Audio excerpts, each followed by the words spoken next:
Hello, जय हिंद, नमस्कार सभी फौजी भाइयों को। आज की क्लास स्टार्ट हो चुकी है। आपकी ही डिमांड पर स्पीडी साइंस की फटाफट रिवीजन क्लास आपको करवाई जा रही है। ठीक है, पीछे की एग्ज़ाम्स में आए हुए क्वेश्चंस जो हैं वो हम कवर करने वाले हैं, क्योंकि वो बहुत इंपॉर्टेंट रहते हैं और आपको ज़्यादा टाइम नहीं मिलेगा जवाब देने के लिए, तो फटाफट जवाब देते चलना है, क्योंकि ये आपकी रिवीजन क्लास है और ये सारे क्वेश्चन आप जो है पहले की जो क्लासेज हुई हैं आपकी उनमें आप कवर कर चुके हैं। चलिए स्टार्ट करते हैं, क्लास शुरू हो चुके हैं। एक बार जल्दी से क्लास को शेयर कर दीजिए और लाइक कर दीजिए और आपका सपोर्ट हमारे साथ बनाए रखिए। देखिए, कल इतने क्वेश्चन हमारे हो चुके थे, 100 क्वेश्चन कर लिए थे, 100 क्वेश्चन आज हम करने वाले हैं।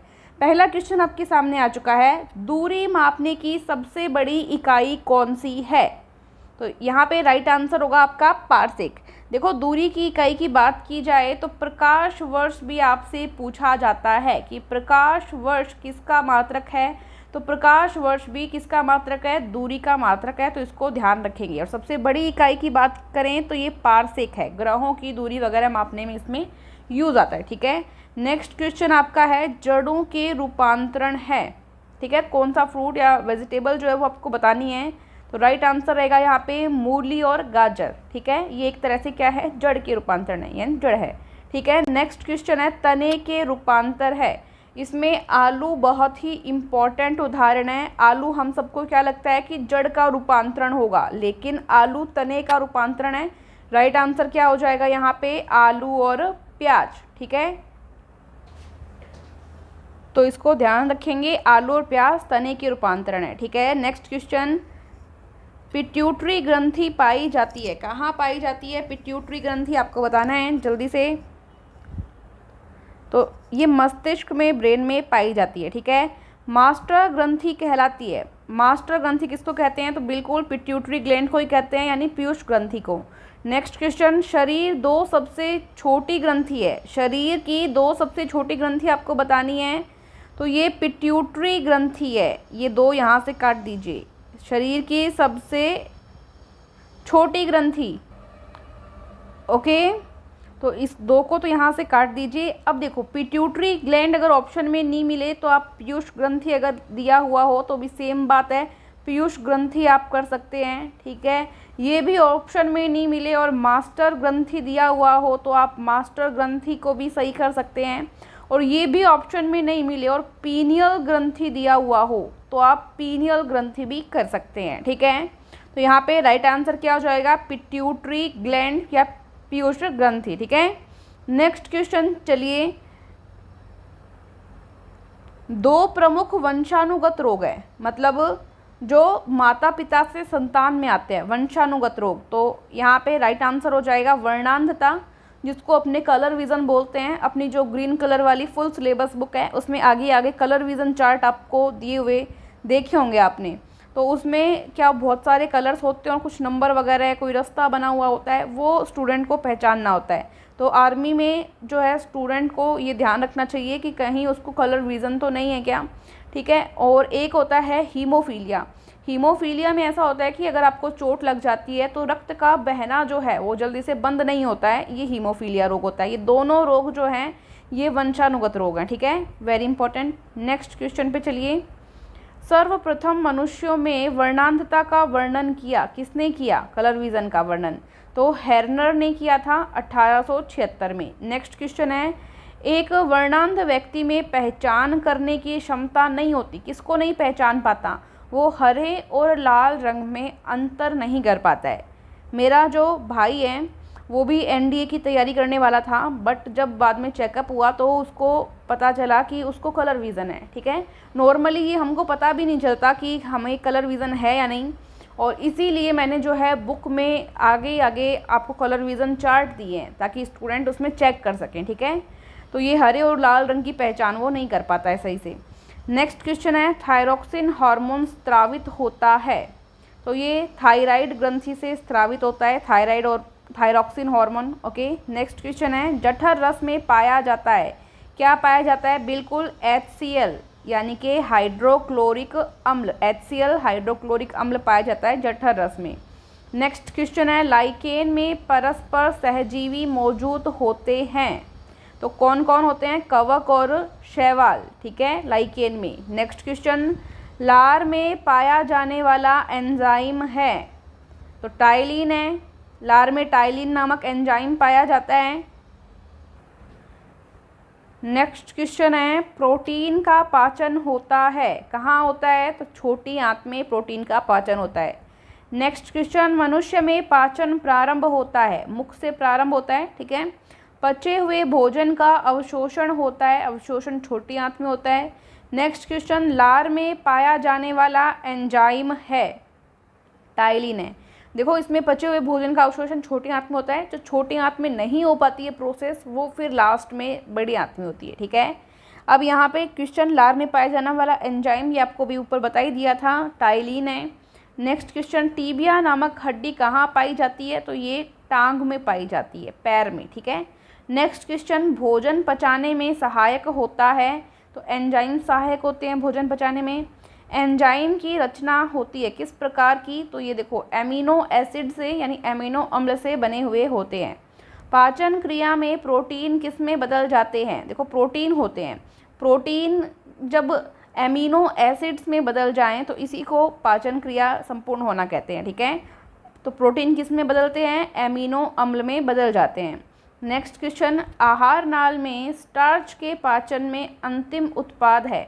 देखो जब भोजन पचता है तो पचने में जो स्टार्च होती है, स्टार्च से लास्ट में क्या प्रोडक्ट बनता है? तो स्टार्च से माल्टोज बनता है, ठीक है, जिसके अंदर जो जीभ में बनने वाला टाइलिन नामक एंजाइम आपने पढ़ा था वो हेल्प करता है, ओके।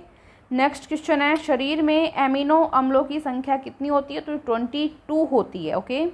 नेक्स्ट क्वेश्चन, शरीर में ऊतकों का निर्माण होता है, टिश्यू का निर्माण, तो ये प्रोटीन से होता है, ठीक है।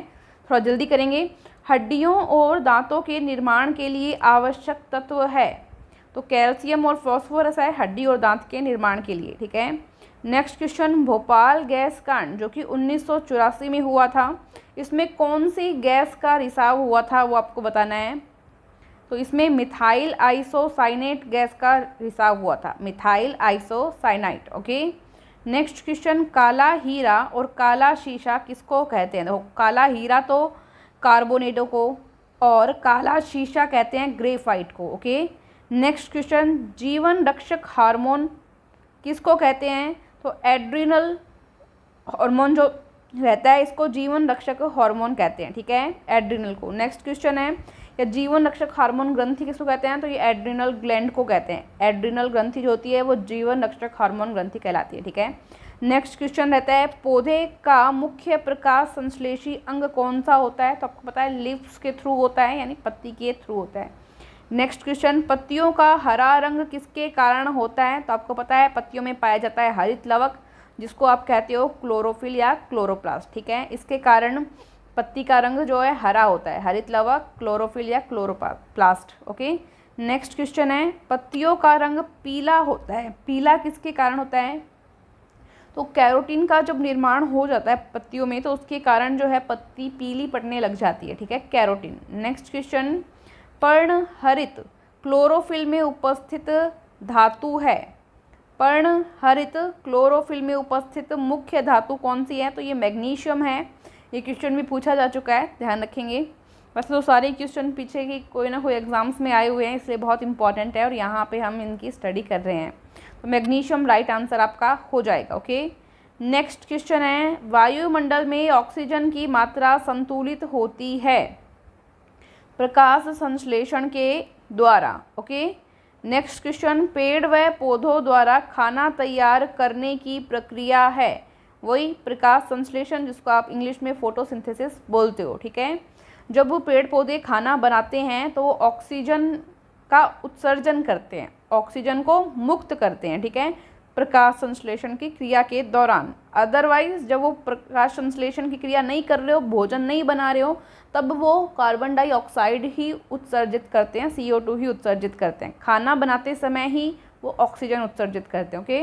नेक्स्ट क्वेश्चन है, प्रकाश संश्लेषण के लिए आवश्यक है, तो CO2, जल, क्लोरोफिल और सूर्य का प्रकाश, ठीक है। क्लोरोफिल हरित लवक, सूर्य का प्रकाश, जल H2O और CO2 यानी कार्बन डाइऑक्साइड। नेक्स्ट क्वेश्चन, प्रकाश संश्लेषण की क्रिया सबसे अधिक होती है, कहाँ पे होती है? तो जहाँ पे लाल रंग का प्रकाश अधिक होता है वहाँ प्रकाश संश्लेषण की क्रिया सर्वाधिक होती है। नेक्स्ट क्वेश्चन, प्रकाश संश्लेषण में ऑक्सीजन निकलता है या इसका उपचयन होता है, किससे निकलता है ये?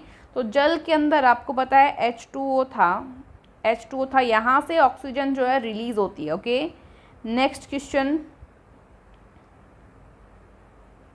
प्रकाश संश्लेषण का प्रथम स्थिर यौगिक है, प्रकाश संश्लेषण का प्रथम स्थिर यौगिक, तो ये फॉस्फोग्लिसरिक एसिड है, ठीक है, फॉस्फोग्लिसरिक अम्ल। नेक्स्ट क्वेश्चन, राइजोम पादप का भूमिगत प्रारूप है, तो ये तने का पार्ट रहता है, ठीक है, तने का राइजोम पादप। ओके, नेक्स्ट क्वेश्चन, दलहन के जड़ में पाए जाने वाले जीवाणु का नाम क्या है? बैक्टीरिया कौन सा पाया जाता है दलहन के जड़ में? तो ये राइजोबियम बैक्टीरिया पाया जाता है। नेक्स्ट क्वेश्चन, पौधे नाइट्रोजन ग्रहण करते हैं, किससे नाइट्रोजन ग्रहण करते हैं प्लांट्स? तो ये नाइट्रेट के रूप में नाइट्रोजन को ग्रहण करते हैं, नाइट्रेट के रूप में। ओके, नेक्स्ट क्वेश्चन, पादपों में जल तथा खनिज लवण का संचालन किससे होता है? तो देखो, जब बात करें जल और खनिज लवण की तब यहाँ पे राइट आंसर होगा जाइलम द्वारा, ठीक है। जब बात करें खाद्य पदार्थ का संचालन कैसे होता है, तो खाद्य पदार्थों की बात करें तो फ्लोएम राइट आंसर होगा। और जब जल और खनिज लवण पौधे में सभी पार्ट तक कैसे पहुँचते हैं, तो जाइलम के द्वारा। देखो याद रख लेना, ज से जल और ज से जाइलम, ठीक है। नेक्स्ट क्वेश्चन है, पादपों में बना खाद्य पदार्थ पौधे के विभिन्न अंगों में पहुंचाता है। अब खाद्य पदार्थ की बात आ गई, फूड की बात आ गई, तो फूड कौन पहुंचाता है पौधे के सभी अंगों तक? तो मैंने अभी बताया था फ्लोएम, ठीक है, फ्लोएम टिश्यू पहुंचाता है। नेक्स्ट क्वेश्चन, वह यंत्र जिसके द्वारा तने की वृद्धि दर को नापा जाता है क्या कहलाती है? ऑक्जेनोमीटर, ऑक्जेनोमीटर कहलाती है जिसके द्वारा तने की वृद्धि दर को नापा जाता है। नेक्स्ट क्वेश्चन इंपॉर्टेंट, आत्महत्या की थैली किसको कहते हैं? तो लाइसोसोम को कहते हैं आत्महत्या की थैली। ये वो आप अपने आसपास के जितने भी पदार्थ रहते हैं उन सभी को पचा देता है ये, तो इसलिए इसको आत्महत्या की थैली कहा जाता है। नेक्स्ट क्वेश्चन, लाइसोसोम की खोज किसने की? तो डी डुबे ने की थी। कब की थी? तो 1949 में की थी। नेक्स्ट क्वेश्चन, प्रोटीन की फैक्ट्री कहलाता है, ये तो पता ही आप सभी को, बिल्कुल, राइबोसोम जो है प्रोटीन की फैक्ट्री कहलाता है। नेक्स्ट क्वेश्चन, प्रोटीन का संश्लेषण किससे होता है? तो ये राइबोसोम के द्वारा होता है प्रोटीन का संश्लेषण, इसीलिए इसको प्रोटीन की फैक्ट्री कहा जाता है। नेक्स्ट क्वेश्चन, डीएनए की खोज किसने की थी? तो वाटसन और क्रिक ने की थी। नेक्स्ट क्वेश्चन, डीएनए संश्लेषण का प्रतिपादन किसने किया? तो कॉर्नबर्ग ने किया था, ठीक है। नेक्स्ट क्वेश्चन, डीएनए और आरएनए क्या है? ये न्यूक्लिक अम्ल हैं, न्यूक्लिक एसिड्स हैं। नेक्स्ट क्वेश्चन, डीएनए के क्रियात्मक खंड को कहते हैं, क्या कहते हैं? तो जीन कहते हैं। डीएनए के क्रियात्मक खंड जो हैं उनको हम जीन्स कहते हैं। ओके, नेक्स्ट क्वेश्चन, डीएनए का डबल हेलिक्स मॉडल किसने बनाया था? द्विकुंडलित मॉडल किसने बनाया था? तो बिल्कुल वाटसन एवं क्रिक ने बनाया था। हम फटाफट कर रहे हैं क्योंकि फटाफट रिवीजन क्लास है पीडी साइंस की, तो ये हमको जल्दी जल्दी हमारे कंप्लीट कर लेने हैं 100 क्वेश्चंस। डीएनए की इकाइयां हैं, डीएनए की इकाइयां, न्यूक्लियोटाइड्स जो हैं वो डीएनए की इकाइयां हैं, न्यूक्लियोटाइड्स। ओके, नेक्स्ट क्वेश्चन, सर्वप्रथम प्रयोगशाला में जीन का संश्लेषण किसने किया था? जीन का हरगोविंद खुराना जी ने किया था, जो कि इंडिया से हैं, ठीक है। नेक्स्ट क्वेश्चन, पुरुष व स्त्री जीन संगठन होता है। देखो, पुरुष का XY और स्त्री का XX। ओके, नेक्स्ट क्वेश्चन, एक लड़का पिता से क्रोमोसोम प्राप्त करता है। देखो 22 तो टोटल 22 तो होंगे ही, टोटल 23 जोड़ी होने चाहिए, ठीक है। कितने जोड़ी होने चाहिए? 23 जोड़ी गुणसूत्र होते हैं, जिसमें 22 तो फिक्स रहेंगे, ठीक है, सेम ही होते हैं। इसके अलावा अगर लड़का होगा तो उसके अंदर XY गुणसूत्र होंगे, और लड़की होगी तो उसमें 22 फिक्स होंगे और 2 XX गुणसूत्र होंगे।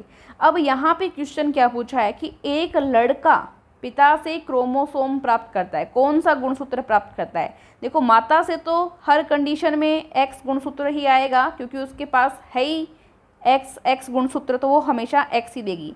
पिता पर निर्भर करता है कि लड़का होगा या लड़की होगी। अगर वाई गुणसूत्र पिता से आता है तो उस कंडीशन में लड़का होगा, और एक्स गुणसूत्र अगर पिता से आता है तो माता से तो एक्स आया ही है, तो 2x हो जाएंगे तो लड़की होगी। ठीक है, तो लड़का पिता से कौन सा क्रोमोसोम प्राप्त करता है? तो वो Y22 प्लस Y क्रोमोसोम प्राप्त करेगा, जिसमें माता से X क्रोमोसोम आएगा, ये फिक्स रहता है। ठीक है, तो ये तो हो गया लड़के का और ये हो गया लड़की का। बच्चे का लिंग निर्धारित होता है, बच्चे का लिंग निर्धारित होता है कि लड़का होगा या लड़की होगी, तो ये पिता पर डिपेंड करता है। ठीक है, फादर पर डिपेंड करेगा कि उससे एक्स गुणसूत्र आ रहा है या वाई गुणसूत्र आ रहा है। ओके, नेक्स्ट क्वेश्चन, पैतृकता सिद्ध करने में सहायक है, डीएनए और फिंगर प्रिंटिंग टेस्ट सहायक है। अगर किसी को पता करना हो कि ये बच्चा आपका है या नहीं, तो उसका डीएनए से आप चेक कर सकते हैं। पैतृकता सिद्ध करने में सहायक होता है डीएनए और finger printing test. Okay, next question, मधुमेह रोग होता है, जिसको आप आम भाषा में शुगर बोल देते हो, डायबिटीज़ बोलते हैं इंग्लिश में, तो ये इंसुलिन की कमी से हो जाता है। ठीक है, इंसुलिन की कमी से।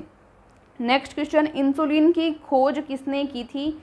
तो वेंटिंग एवं वेस्ट ने की थी। ठीक है, नेक्स्ट क्वेश्चन, इंसुलिन शरीर में बनती है, ये अग्नाशय के द्वारा बनती है। ओके, नेक्स्ट क्वेश्चन, ब्रोंकाइटिस एक रोग है, तो ये श्वास नली में होने वाला रोग है। नेक्स्ट क्वेश्चन, पेप्सिन का एक उदाहरण है, पेप्सिन एक एंजाइम होता है। ठीक है, नेक्स्ट क्वेश्चन, दूध में नहीं पाया जाने वाला विटामिन है, तो दूध में विटामिन सी नहीं पाया जाता। विटामिन सी किस में पाया जाता है? तो एक खट्टे फलों में पाया जाता है, लाइक आंवला हुआ या संतरा, इस तरह के जो खट्टे फल होते हैं उनमें विटामिन सी पाया जाता है। नेक्स्ट क्वेश्चन, उससे पहले जो दूध है, दूध में भरपूर मात्रा में विटामिन डी पाया जाता है, हड्डियों के लिए अच्छा होता है, इसलिए दूध पीना चाहिए। इसके अलावा विटामिन ए भी पाया जाता है इसमें, और कुछ मात्रा में इसमें विटामिन बी भी पाया जाता है, लेकिन विटामिन सी बिल्कुल भी नहीं पाया जाता। ठीक है, नेक्स्ट क्वेश्चन, टॉक्सिन है, टॉक्सिन क्या है? तो यह एक जहरीला पदार्थ है। नेक्स्ट क्वेश्चन, प्लाज्मोडियम परजीवी है, ये मलेरिया रोग उत्पन्न करने वाला परजीवी है, प्लाज्मोडियम। ठीक है, मलेरिया रोग के लिए। नेक्स्ट क्वेश्चन, मलेरिया रोग का वाहक है, कौन फैलाता है इसको? तो मादा एनाफिलीज मच्छर जो है वो मलेरिया रोग फैलाती है। ठीक है, नेक्स्ट क्वेश्चन, मलेरिया रोग में प्रभावित अंग कौन सा होता है? तो प्लीहा, जिसको आम भाषा में तितली बोला जाता है या तिल्ली बोला जाता है, प्लीहा याद रखना है आपको। ओके, नेक्स्ट क्वेश्चन, मानव मूत्र में उत्सर्जित होता है विटामिन सी। नेक्स्ट क्वेश्चन, ये जो ऑब्जेक्टिव क्वेश्चंस होंगे, तो जो आपको ऑप्शंस मिले उसके अकॉर्डिंग करने हैं, बाकी यहाँ पे जो है वन लाइनर क्वेश्चन की तरह चल रहे हैं, तो इस तरह से आप करते रहना। नेक्स्ट क्वेश्चन है, मूत्र अम्लीय माध्यम में पीएच मान कितना होता है? मूत्र का पीएच मान कितना होता है? तो ये 6 होता है, यानी ये एसिड प्रवृत्ति का होता है, अम्लीय प्रकृति का होता है, क्योंकि 7 से कम मान जिसका भी रहेगा वो एसिड प्रकृति का होगा। जैसे ब्लड का 7.4 है, तो 7 से ज़्यादा होते ही वो क्षारीय प्रकृति का हो जाएगा, बेस नेचर का हो जाएगा। ठीक है, नेक्स्ट क्वेश्चन, मूत्र का रंग पीला किसके कारण होता है? तो यूरोक्रोम के कारण होता है। नेक्स्ट क्वेश्चन, मेंढक में कितने हृदय होते हैं? हार्ट कितने होते हैं मेंढक में? तो 3 भाग होते हैं हार्ट के।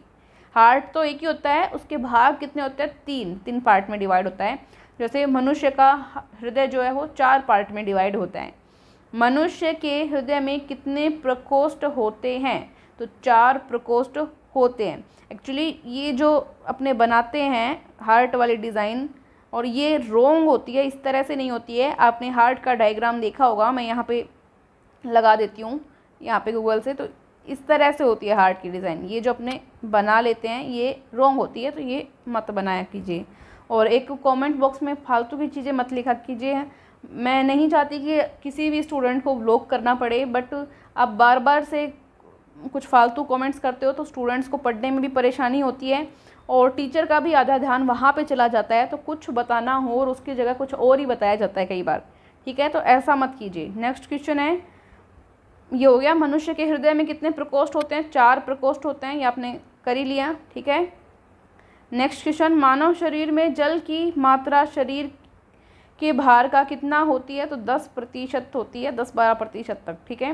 नेक्स्ट क्वेश्चन, शरीर में प्रचुर पाया जाने वाला तत्व है? तो ऑक्सीजन। ऑक्सीजन सर्वाधिक मात्रा में पाया जाने वाला तत्व है शरीर में। नेक्स्ट क्वेश्चन, मनुष्य के शरीर में जल होता है? तो देखो ये 65 से 80% तक होता है, ये एक एवरेज है, इन बंदे बंदे पे डिपेंड करता है, ठीक है। नेक्स्ट क्वेश्चन, मानव शरीर का सामान्य ताप होता है? मानव शरीर का सामान्य ताप, इसमें भी देखो थोड़ा कन्फ्यूज़न है, कुछ सालों में ये जो डाटाज हैं चेंज होते रहते हैं। तो यहाँ पे एक आइडिया आप मान लेना 98.6 डिग्री फ़ारेनहाइट, या आप जो है इसको मैं लिख देती हूँ, देखिए मैं यहाँ पे लिख देती हूँ 97.4 से लेके 98.6 तक ये एवरेज माना जाता है, ठीक है। 97.4 से 98.6 के बीच में कोई भी ऑप्शन मिले तो वो आपको राइट कर देना है, ओके। सेल्सियस में बात करें तो 37 डिग्री सेल्सियस, और केल्विन में बात करें तो 310 केल्विन के अराउंड होता है ये।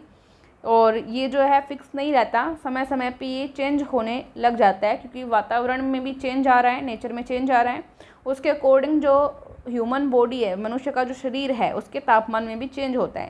तो ये 97.4 से 98.6 तक का इसको मानना है अपने को, ठीक है, वर्तमान में। तो ये आज की क्लास हो गई है आपकी। बुक्स वगैरह ये जिसने नहीं ली है वो तो आप ले ही लेना, ठीक है। नेक्स्ट क्लास रहेगी, उसमें आगे के 100 क्वेश्चन कवर करेंगे। स्पीडी जीके चल रहा है, जिसके अंदर भी साइंस का पोर्शन हम कर रहे हैं, ठीक है। स्पीडी जीके वाली जो बुक है उसमें साइंस भी दिया हुआ है, वो पोर्शन हम लोग कर रहे हैं अभी। इसके बाद में स्पीडी जीके के इंपॉर्टेंट क्वेश्चन बनेंगे, वो भी हम कवर करने वाले हैं।